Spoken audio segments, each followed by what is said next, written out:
Today on Nova Legends podcast, I have our fall 2024 Northern Virginia real estate update.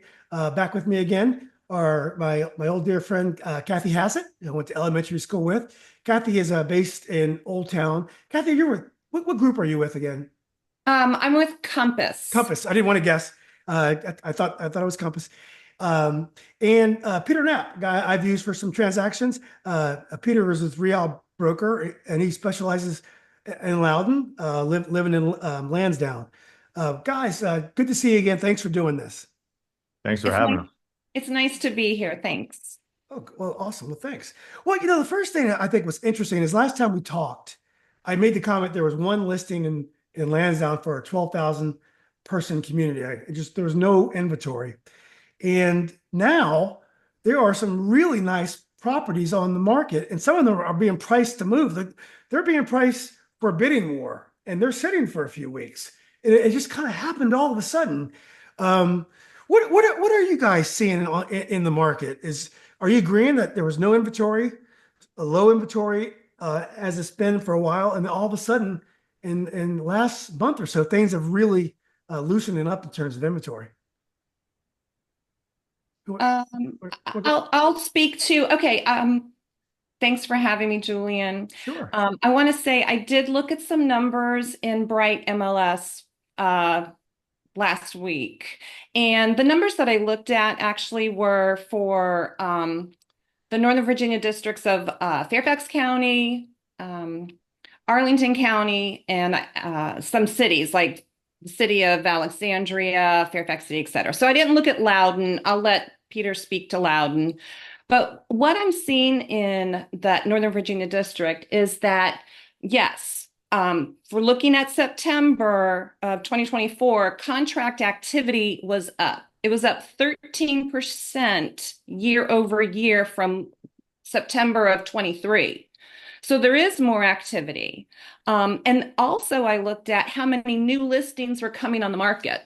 And I looked at September year over year, and it had increased from 23 up 7.5%. So there are more houses coming on the market, new listings, and there's more contract activity. That was up 13%.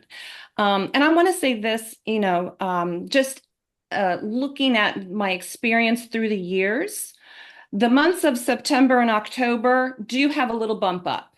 Okay, August is completely quiet. Nobody's doing much. We might have looked at it earlier in the spring when we talked earlier this year, and it was just the buyers have a frenzy and they just buy everything up. There's no inventory. September and October are typically a quieter time of the market, but there is activity. So you've been seeing that things have been more inventories coming on the market slightly more than a year ago, and it's just a little bit of a softer market. So it's not such a buyer frenzy that it was in the spring that everything disappears immediately. Year over year in September also, I saw days on the market. That's the number of days a house will be active before going under contract. It hasn't closed yet, but it's under contract. That did increase by a day to 25 days. So we've got a little bit longer of houses sitting on the market. You've got a little bit more inventory coming in than in the previous year. So maybe that's what you're seeing. I also do want to say, just anecdotally, this weekend was a beautiful weekend. Open houses were happening, and there was a lot of buyers going through them. So, the market is pretty good right now. It is has a few more houses with inventory. The buyers are looking. Obviously, those interest rates dropped a little bit, which makes it more appealing.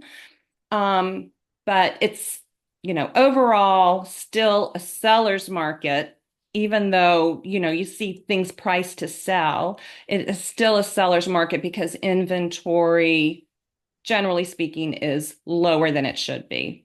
And we can't have a balanced market when the inventory is still lower than it should be. So that's kind of what I saw when I looked at the numbers for Northern Virginia. Okay, yeah, well, it sounds great. So not quite balanced, but a little bit more balanced than historical data would show.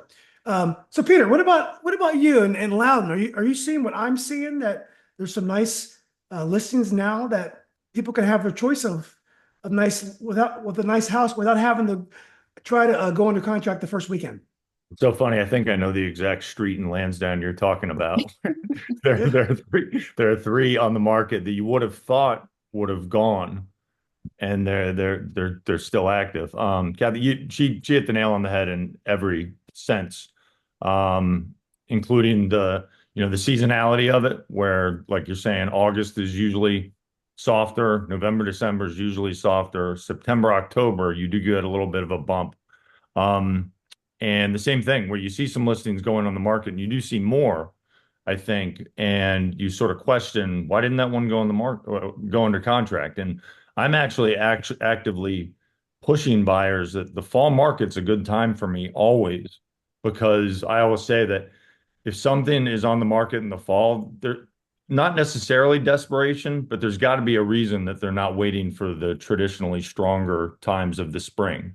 So if you see something on the market October, November, December, there's usually some motivating factor leading them to do it. So I think it's a good time for buyers. And I personally feel like the craziness of the spring, I don't know, but I think next year we might experience a pretty similar thing. And some people might look back and say, darn it, I should have acted in the fall instead of waiting. Yeah. As a realtor, what kind of market is preferable? Which do you enjoy? It seems like a balanced market would be best.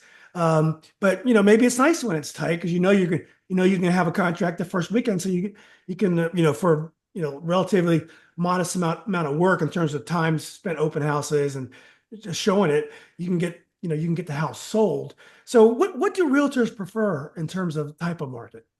I don't know how you feel, but I don't really love how it's been the last 3 or 4 years with the craziness because there are a lot of people unhappy.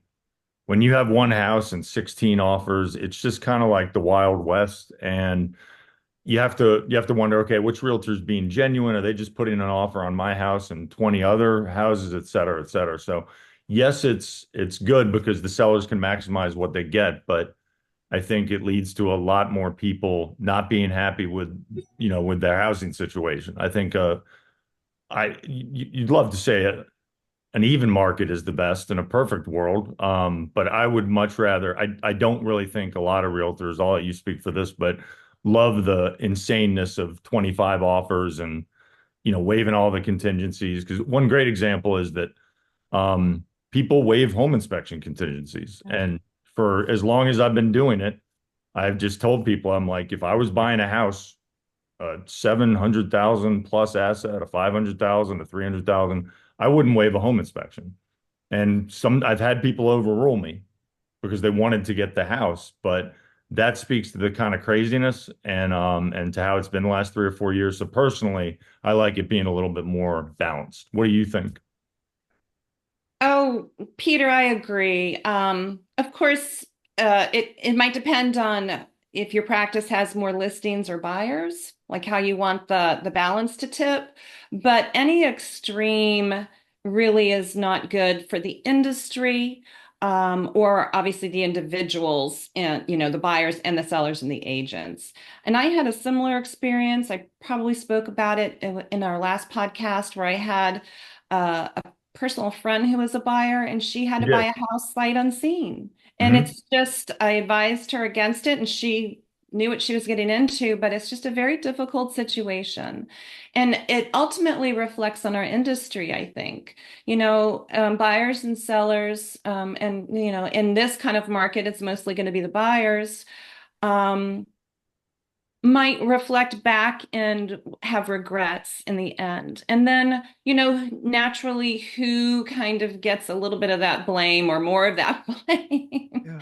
So it doesn't reflect well on our industry, us as professionals. You really want to see a more even playing field.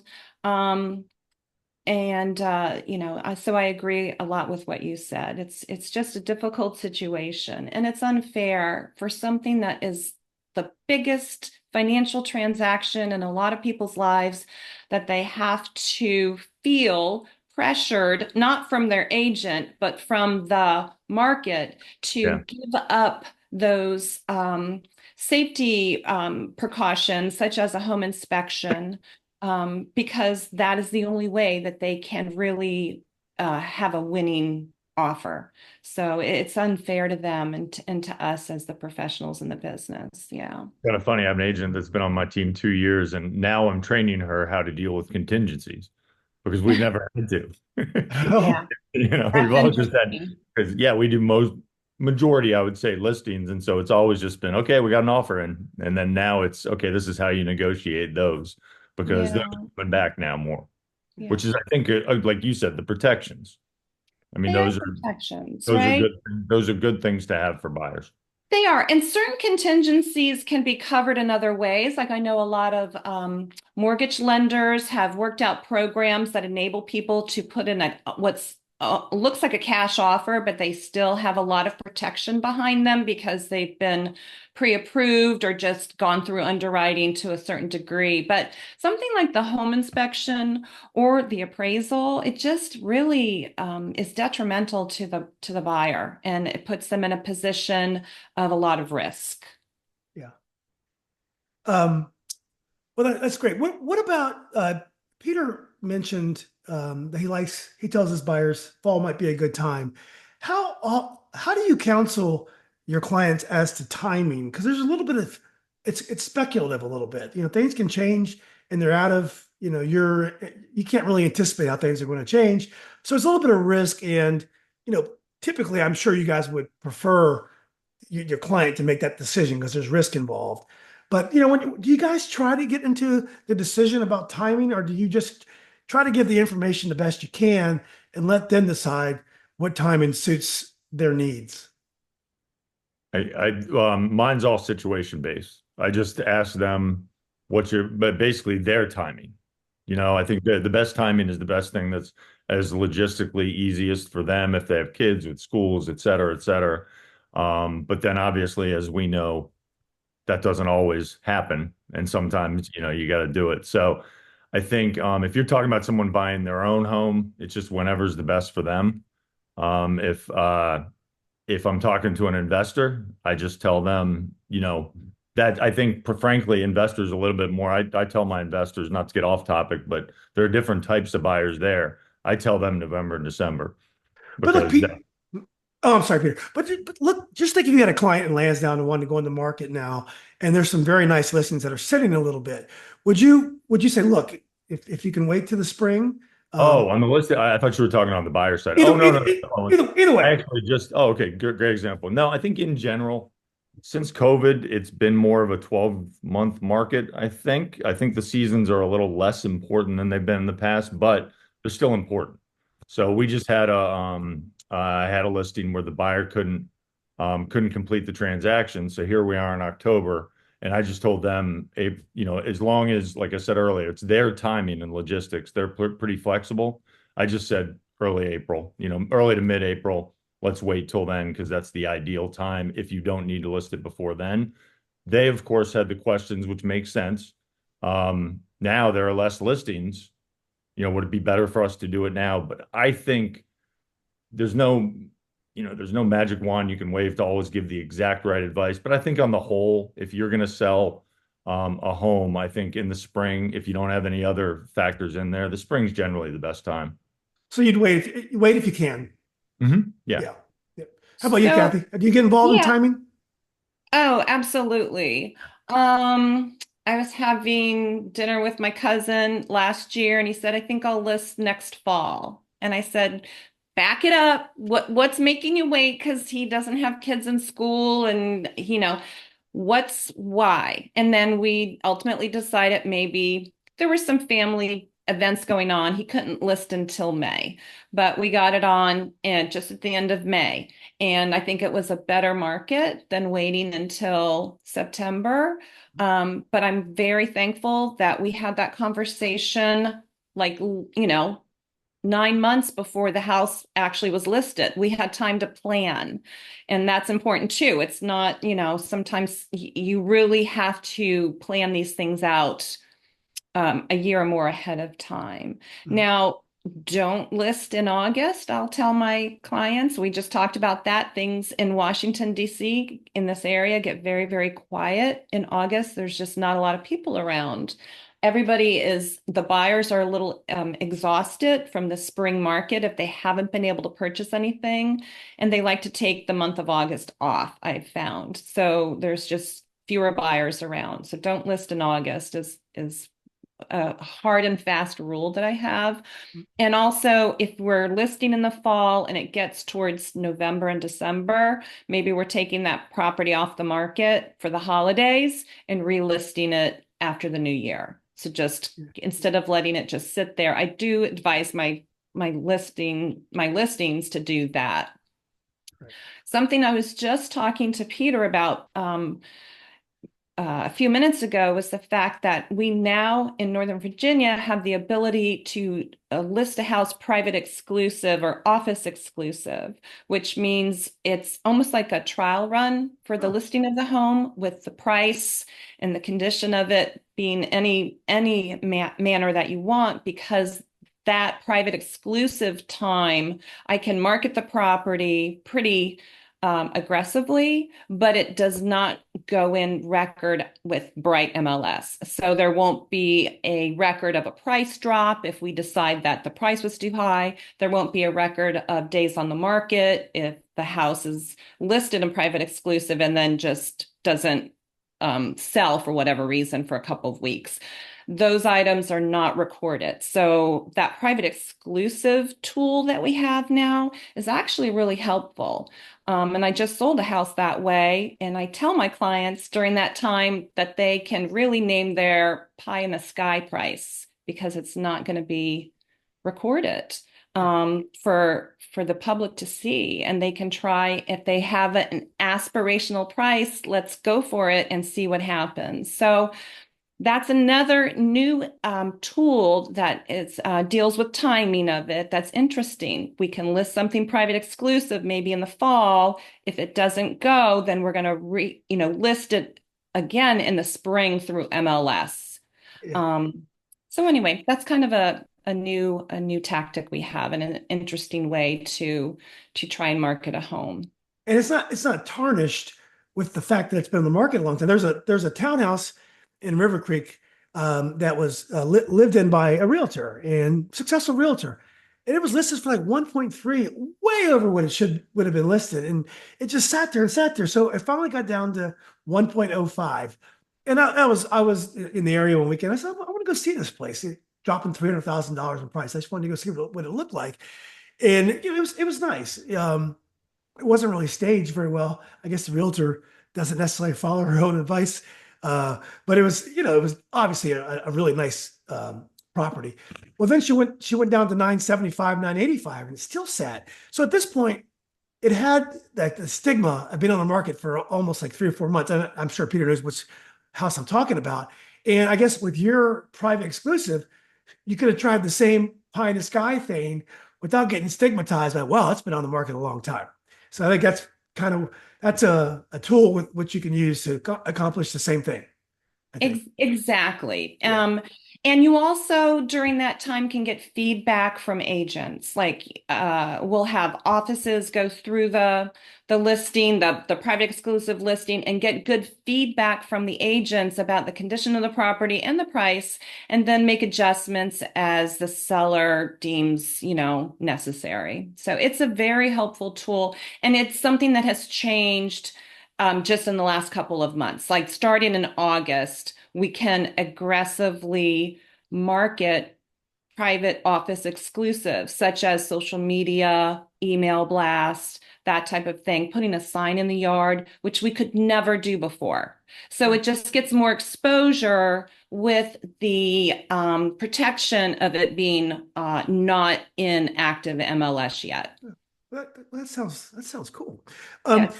Well, Peter, we mentioned earlier that some of the slowness might be attributed to just seasonal, and we're just getting more inventory because we tend to do that this time of year.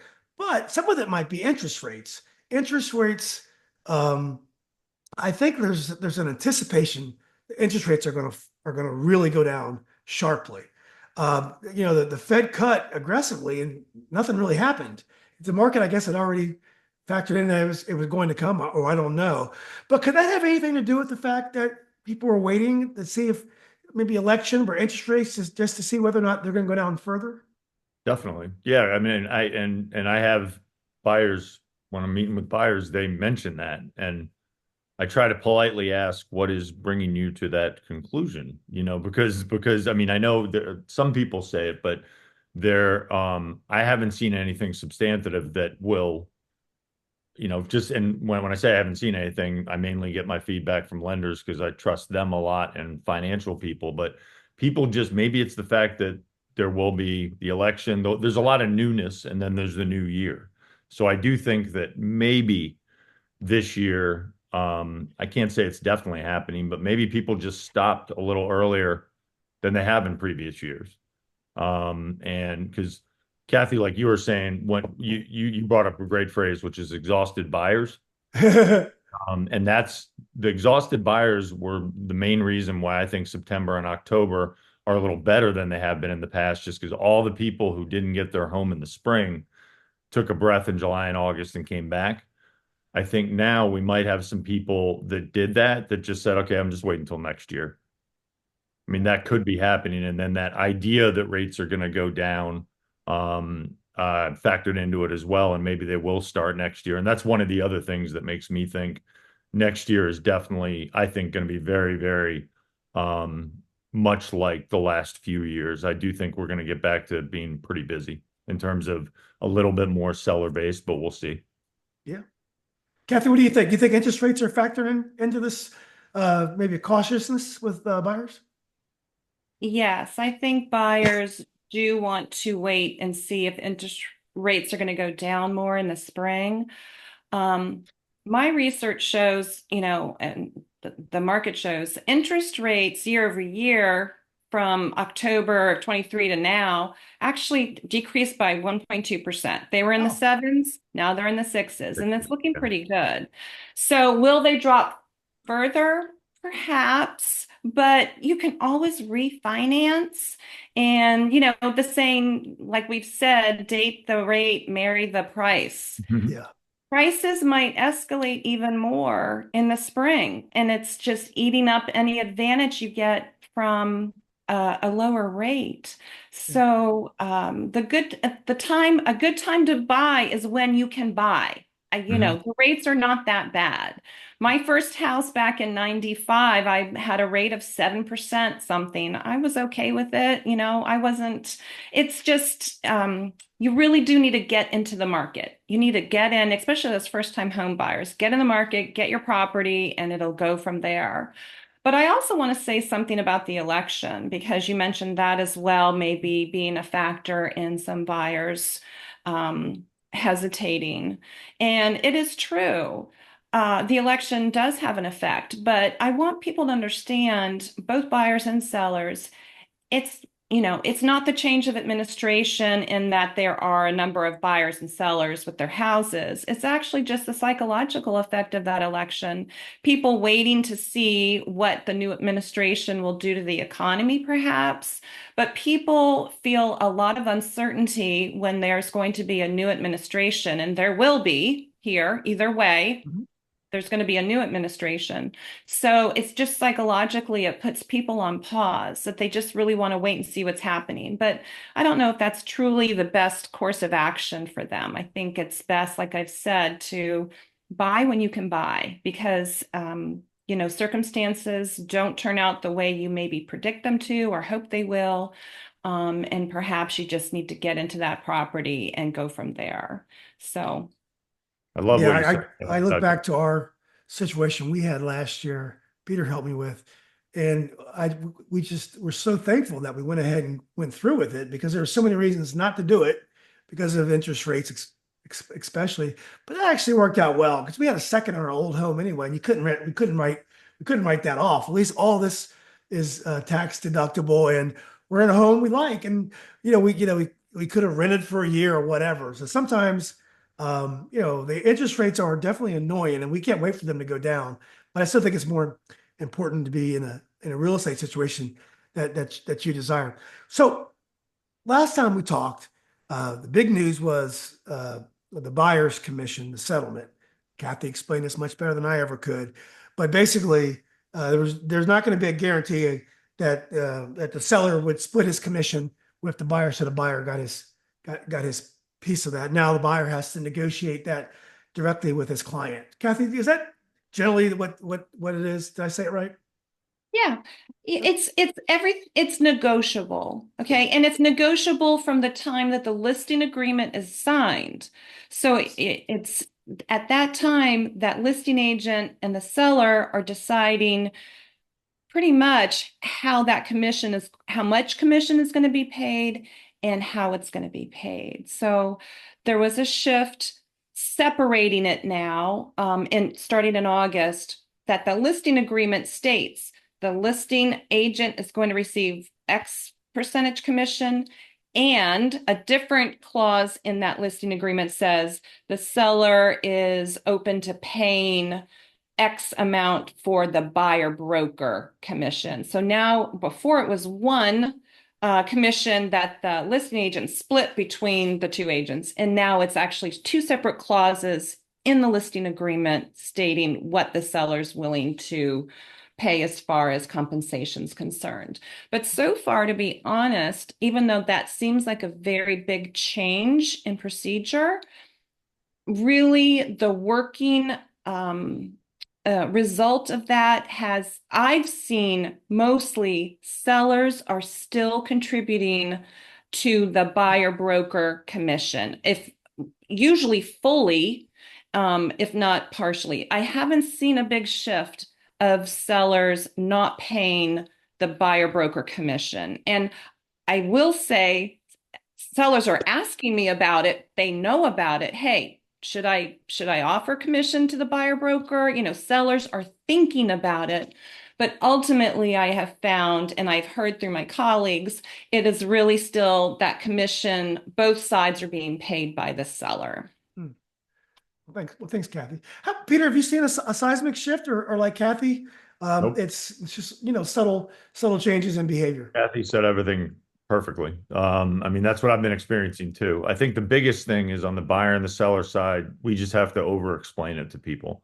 Yeah. The problem I've had is when the agent on the other side hasn't prepared their clients for it, and then the commission becomes a part of the sales price, and then it just gets to be kind of a mush, for lack of a better phrase, because we say, oh, we have offer two, and that will be interesting when it gets competitive again, Right. whether or not it's a factor, because I think it might be. But for the most part, I personally, Kathy, you probably do this too. I say, if you want to find the most ready, willing, and able buyers, then the offer on a buyer broker fee. If I was listing my home, I would offer it. And then with our buyers, what we do is we just educate them. Okay, this will be what happens if they don't offer it. This will be what happens if they do. But my biggest thing is on the buyer side, I don't want how much we're getting paid or I'm getting paid to factor into their decision to buy their home. So before we even go out, we go through it, and it's not the most exciting conversation in the world. But when you dive deep with them and answer it, then you're prepared. Like I was saying though, the only problem is I was on the buyer side, and you just say how much is, so when you're writing the contract, how much is the seller offering? And the agent said, I haven't had that discussion yet with my seller. And not surprisingly, it was challenging from there on out because no one on their side knew what was going on. Yeah. Because that's a conversation you should probably have first time, when you're meeting with them. It's true. Yeah. The sellers, because it's a shift, they need to understand their options, but they also need to understand about the buyer pool, and if it's going to have their decision's going to have a dampening effect on who wants to view their home. If they're not offering, being open to paying the buyer broker commission, that might discourage some buyers who just feel like it's like a price point at that, it's like the net price point. Can they afford to look at that home? And the other thing I always impress upon my sellers is, remember, these sold comps that we're trying to use to price your home, and that my sellers usually have their eye on, what's been selling in the neighborhood for what price. Those prices include a commission paid by the seller to the buyer's agent, their seller comps, sold comps. So, keep it all relative in what the actual net is for the seller. Does it include the seller, paid commission to the buyer broker at that price point? So sellers need to take all that into consideration when deciding how they're going to structure their list price and whether or not they will compensate the buyer broker. But that conversation definitely has to take place with the seller prior to going on the market, so everybody understands what's happening. I think So they're just more, there are good. more, oh, go ahead. No, no, There are you go more, ahead. there are more potential outcomes. That's the Yeah. thing. So it's on us to explain Mhm. what could happen. But I think, Kathy, you said it best when you were first describing your experience with it, is I haven't seen much change. And I don't think it's as an agent, because there's a tendency, you fear, oh, our agent's just going to bury their head in the sand and think, oh, we're going to keep doing what we're doing. No, because I think that the setup, frankly, the way it was, made a decent amount of sense. And that's that, we have to go with the adjustment and say to our buyers and sellers, okay, this could happen. And then we're going to see after we go on the market what the situation. If you're on a listing, you want to say to them, well, here are all the scenarios that can happen, but we got to see what the buyer broker situation is. And then when you're the buyer side, you tell your buyers, okay, I expect that this will happen, but this could happen. Let's see what the sellers are going to do. And once you're prepared and they know what to expect, it's been a pretty smooth process so far. Yeah. Well, I hate to say this, but all in all, it's been a pretty good change, right? Because it seems like, I don't know if we want to go back. I don't know if we want to keep it this way. Maybe we would go back to the old days, but it seems like more information is being given to the parties. So maybe at the end of the day, it wasn't such a bad decision. You just hit the nail on the head with the information part.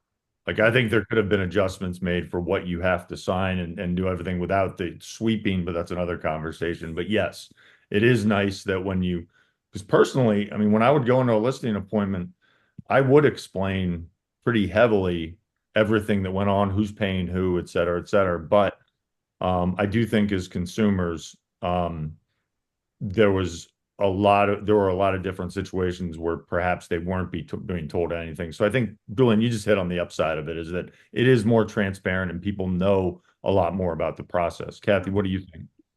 No, I agree. And I've had the question put to me, and I think a lot of sellers wonder, why were we paying the buyer broker commission? Why does the seller pay that? They want an explanation. They're not saying yes or no, they will or won't do it, but they want to know why. And it actually harkens back to the fact that previously, and historically speaking, both agents actually worked for the seller Yeah. prior to agency law in Virginia, which I'm not sure exactly, 10, 14, 15 years ago, it changed. The agency laws changed. Prior to that, both agents worked for the seller, and maybe that's part of the reason, or most of the reason, why the seller was paying the commission. Agencies laws changed, and now there was a written agreement between the buyer and their agent that they would represent the buyer. So, but it continued that the seller would pay their commission to the buyer broker agent. And that also is a factor of where the money is flowing. At settlement, the seller just has that ability to pay that commission. That's part of it as well. So information, conversations, explanations as to why things are the way they are, or have been, and maybe why we're shifting at this point, really help the sellers understand and accept, what is going to be hopefully best for them in the transaction that they're looking at. And ultimately, that's the goal as an agent. and a real estate professional is like to have the transaction go as well as it can and as smooth as it can for your client that you represent. So that's going to happen with a lot of information and then careful thinking and then decision making. And ultimately, it's the seller's decision. We can only provide them with as much information as possible. And like I like what Peter says, give them the different scenarios so that they can actually really understand what their options are, and then they can make a decision. And that's ultimately that's our job. Yeah. Well, guys, I wanted to end with hot areas. If there anything that's any areas this summer that you saw that were particularly interesting areas in terms of communities, and any other new developments in real estate. But I wanted to ask Peter, and Kathy will have some ideas about this. Peter has a realtor on his team named Lindsay, and I've noticed she's gotten really hot this summer. She's really seems like she's doing well. When does it snap and a realtor is going to make it? Like when does a realtor get their legs? Things change, and wow, they experienced success, and they're going to make it. What happens to make a realtor successful? Great question. I think in one of the things I have I guess a smaller team, and one of the things that I is my big why every day is that when I was starting in real estate, I had good brokers, but I really didn't have a lot of things I just kind of did on my own, and I made my own mistakes, and I failed forward a lot, et cetera, et cetera. So I think the one thing that's the biggest is to have someone you can call 24/7. I think not to pat myself on the back, but I think that, Lindsay's basically been with me for 2 years now. And just you have to have there's so many different questions. I mean, Kathy, you know this, that just, I mean, 17 years, I still have questions. So I think once you get comfortable with sort of the first phase of questions that in terms of the contract, in terms of what do you do in this situation? What do you do? And because we've had such a crazy market, it hasn't been sort of normal for new agents. So I would say after a year, someone gets really, really comfortable because they watch you and then they do their own transactions. But as far as me watching someone like Lindsay's terrific. I mean, you met her, Julian. She's just the best. Yeah. And I think when you know that someone has had a really bad break, like Kathy and I could speak of so many situations where someone says, I'm going to buy a $700,000 house. And earlier on in my career, every time I talked to someone, I pretty much thought I sold them a house. And so I was counting every chicken in the world, and I didn't have anyone to tell me. And you need not a negative, you need someone to tell you, hey, that's just a lead, but you're going to go to closing. So I think once you get sort of a quote unquote bad break and you see how the agent reacts to it, and if you don't have someone to sort of lean on and say this happened, and then that person can say I've been there, I call it even Steven. Because when something really bad happens, there's something really good coming around the corner. You have to think that way, or else you'll never make it in this business because, frankly, a lot of sort of challenging things happen where you think you're going to get business. So, I mean, Lindsay's on year 2, and Julian, you saw it where she's really, really her confidence level has gone up. And I think that when you're around people, they feed off that. I think, Julian, you know that I used to be in the litigation support business a zillion years ago, and I'll never forget I got my license, and I just assumed that everyone who worked with me in that business was gonna, use me to sell their house. And so there are a couple of occasions where people used other agents, and I knew them and I was friends with them, and I said, hey, why didn't you use me? And they said, well, how many houses have you sold? And I was like, ouch, but I get it. Because I think they knew me from being over there. And that's where it speaks to Lindsay now, where people know that she's a real estate expert now. And it also helps that she has our team behind us. And I think it's just, someone's going to make it. I guess that was a really long-winded way of saying when they've gone through tough things, when they commit themselves every day, which she does, and that they're really, really tough. Yeah. Well, she's doing great. It's awesome.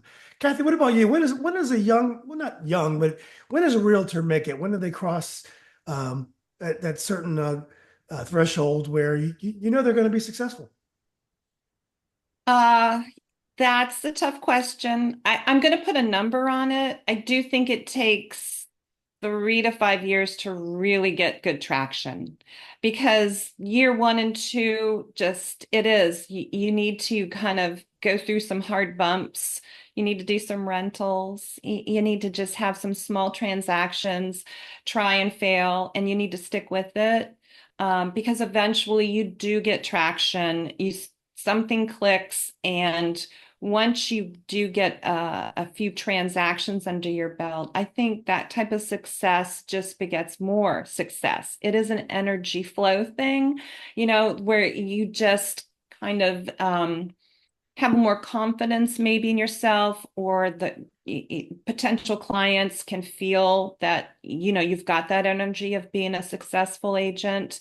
It does take a while to truly understand the industry. We're always learning about things, but to just kind of understand the rhythm of it takes a couple of years. You can't give up too soon. But I always say the best way to get new business is to plan a nice big vacation for yourself. Go away. You'll get all the calls that you couldn't Totally. believe didn't come in, the week before you left or the week after you get back. But that's a surefire way to get a lot of new business, is just plan an expensive vacation. There So you do you go. buy refundable or non-refundable seats then? Always refundable. Always leave the option there. The No, beautiful part about that strategy is even if you don't sell any houses, you have more motivation when you come back. Because you that too. gotta pay Got for to the pay the bills. vacation. Yeah. Yeah. You got to pay the bills. But it really helps to be on a team or to have a good accessible broker for sure, because questions always do come up.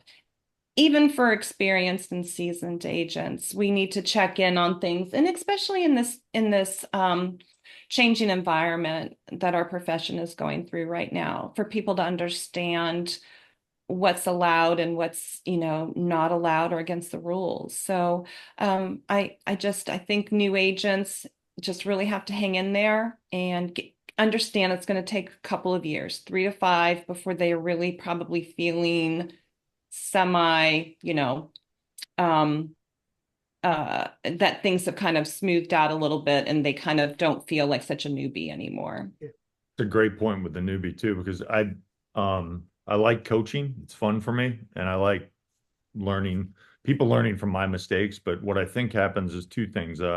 Social media right now, everyone, including me, is on there saying how many houses we've sold, et cetera, et cetera. So if you're a new agent, sometimes, you look and you think everyone else is wildly successful. Yeah. You don't have anyone like Kathy giving you the honest truth, which is this takes 3 to 5, this is going to take a good amount of time. And then also, I think that one of the biggest things missing from our training is just relatability, and where a new agent can just go to someone and say, I had the worst weekend ever. And then just have someone say, hey, I've been through that. Here's how I dealt with it. And it's not all going to be all great, but just if you get through it, something good is around the corner. And I think that Kathy knows this. Our industry is just so overflowing with training. I mean, it's just this cottage industry where everyone wants you to go to their training. And I think a lot of new agents just need one person to go to and call and then just say, what should I do? And then how did you deal with this? And then it's just a lot more, simplistic. Yeah. Well, Peter's heard the story, but I'm gonna tell it again for Kathy's sake. Well, when we were looking, we just went to open houses anywhere because Yeah. we didn't really know we didn't know Loudoun County that well. And whenever you go to an open house by yourself, the realtors, they try to follow up with you. And I met this one woman. She was a darling. She was very nice, very sweet. And I could tell she was kind of new. So she followed up with me and stuff. And she said, uh, Mr. Brown, I said, I'm not that old, but have you thought about an over 55 community? And I was like, this woman is not going to make it in this industry. I was 55, I was 57, but I don't want you to know that. So I was just like, why? It was just so funny. I'm like, man, that's another, if anything, you should say, we have these 35 and under community. I think you'd be great in that. Exactly. Then, I'm gonna, give her the business. But anyway, I wonder how she's doing. Um, I want to talk about hot areas, and we talked about the market a little bit. But are there outliers that seem to have gotten hot, heated up, that are kind of going against the grain that like everyone wants to be there? Like any cool neighborhoods or neighborhoods that have surprised you with how well they're doing? I had a listing this spring in, I'll specifically say it, Little Rocky Run in Clifton or Centerville. Mhm. That is one hot market out there. Everybody wants to live in that plan unit development with the schools and the pools and this and that. Um, Even, it's been around for a while. Yes. That's a 30 some year old community there. So it's, Loudoun is big and open and beautiful and new. You can get new, but these houses have been around, so they're not they've got a little bit of a different layout, but boy, that Little Rocky Run was a very hot neighborhood for sure. That's interesting. I remember when they built Little Rocky Run, and we did. My wife and I looked out there anyway just to see what it looks like, and I was surprised at the options, even though the inventory was very low Mhm. last year. Uh, Mhm. Peter, what do you think? Anything that's surprising you about the market? No, not two things. The At least in the spring of last year, the luxury market out in Loudoun, just I mean, houses, what you get for 2 million, just beautiful houses. But I'm just amazed that the luxury market, at least in the spring, stayed very strong. And then if you think in Loudon, a friend of mine, we're talking about this, Kathy, you probably get this closer in too, is there's so many of those townhouses going up, like the up and downs. I mean, I was driving through Falls Church the other day and I hadn't been there in a month. And just the amount of, and Fairfax, just the amount of townhouses that are just plopped down. Mhm. And I say that because the amount of detached single family homes, if you think, oh, okay, where the new detached single family homes go, they're none. I mean, not none, but they're very, very few. So right now, Julian, I'm not sure if you saw it. It's Cattail Run. Yeah, It's I like those houses. yeah, it's right over by the Five Below in Leesburg. Nice single family houses, and they're Kathy, you've probably seen this over in your area too. There's sometimes where you just drive by and you just see woods everywhere, and you're like, oh, I wonder what that'll become. And all of a sudden, all those woods just became this big open area, and it's a really good location. It's going to be walkable to a lot of things, but I'm excited about that community just because if someone was coming from out of town and said, hey, I want a single family in Leesburg or Ashburn that's been built in the last 10 years, really not meant. I mean, you kind of have to say, okay, we're going to go with a house built in 2005 to 2010 that has your upgrades. There aren't a lot of new ones. So I'm pretty excited to see how that one does. That is a beautiful community. I mean, the houses are they're kind of like quirky, but they're still cookie cutter quirky. It's a great combination. Lots of light in the houses. It's going to be like sneaky walkable too, because you're going to be able Yeah, to just put that Trader Joe's over there. So you wouldn't think that detached will be like, because it's a single family development, yeah, but it being walkable, I think is going to be really attractive too. yeah. If anyone who wants new construction, that is a place to look. And they Mhm. got some houses like for 1 million that are decent. Yeah. So yeah. Yep. Kathy, you have anything? Oh, I went to you first. All right, well, guys, look, this has been great. Have there been any new developments in the business in terms of technology or things that you're seeing that are surprising you at all?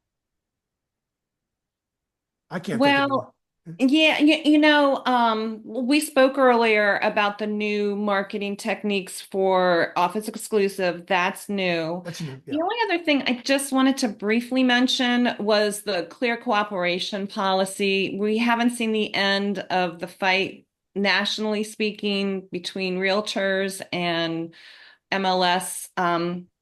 Companies. So the average consumer really doesn't probably want to get too involved in that, but there is a lot of change coming and a little bit of turmoil. So our industry forever stays interesting. We're not stagnant for sure.